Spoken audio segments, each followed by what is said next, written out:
So we're just going to review. For some of you, it's review. But I think for most of you, it's pretty new stuff. I don't know. If you've had another upper-level econ course, you have talked about this stuff a little bit, so, but not maybe applied here. What are the various kinds of market failures that we have out there? Well, we already mentioned a bunch. We know we've got public goods. We're going to talk about those first. We got externalities. And of course, we've got information problems.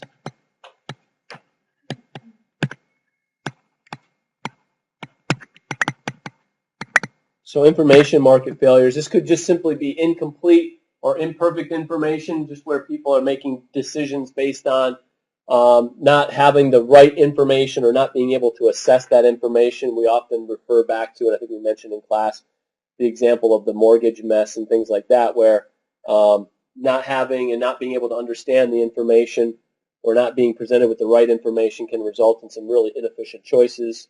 Whether it's right or wrong is still inefficient. The other information problem, of course, is asymmetric information.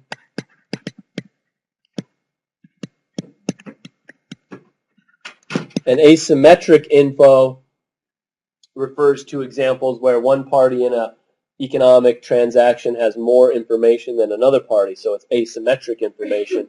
And then that informational advantage can be used to create inefficient outcomes, whether on purpose, because the person with the information is using it on purpose, or completely innocuous, where it just turns out to be inefficient.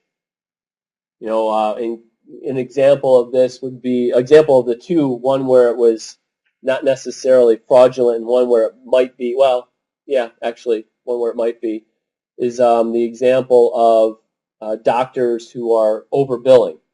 And I don't know if anyone saw a recent article in the New York Times about a study that's been done that, based on the regulation that we put in place with the Obama stimulus back in 2009, we actually provided stimulus dollars as part of the stimulus package to hospitals and physician groups to upgrade their medical technology so they could easily bill electronically, so that they had charts and graphs and everything that were all electronic, so there was no more writing down the diagnoses of the patient and making notes and putting all those notes in a filing cabinet, having to dig those out every time. It was all electronic. It makes sense. You know, why aren't we doing that anyway? But not everyone was doing it that way.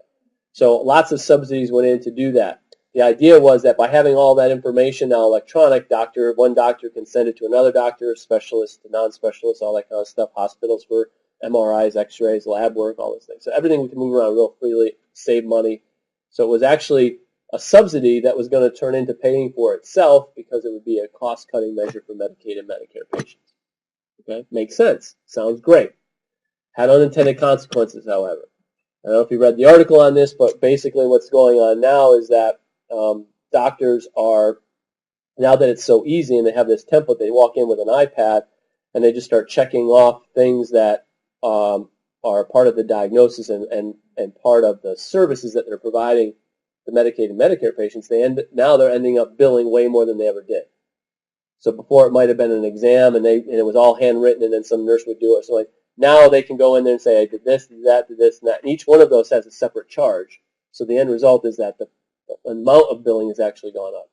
On top of that, they're finding that some doctors, because it's so easy now, instead of handwriting out like they used to the actual problems of each patient, they would just go to a template where they've got already prescribed notes about patients, and they would just cut and paste those into the records. And they found records from some doctors that were, for 5 straight patients or whatever, that'd be exactly the same diagnosis, exactly the same diagnostic work, and exactly the same comments. And then all its charges. So they're actually being overcharged. So, I mean, obviously there's some problems there. Some people might be taking advantage of that system, but at the same time, what if you're, that part is definitely people taking advantage. But what about the information problem when it comes to the doctor and the patient, where the doctor is routinely overbilling and doing more lab work and more tests than need to be? Is that a doctor who's taking advantage of a system of asymmetric information where they have way more information than the patient? In some cases, it probably is. Or is it a doctor who, faced with huge malpractice insurance, is so worried about having malpractice suit brought against them that they're going to make sure that they check off every single possible test? Is that necessarily wrong then?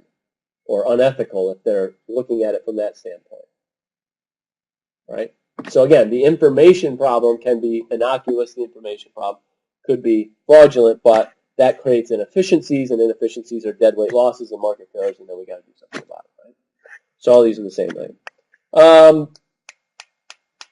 Monopoly power. Of course, we just talked about that one.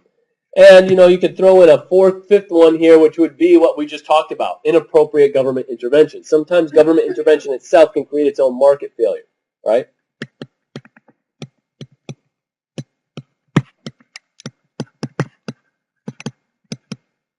So inappropriate government intervention. And, just something along this line is that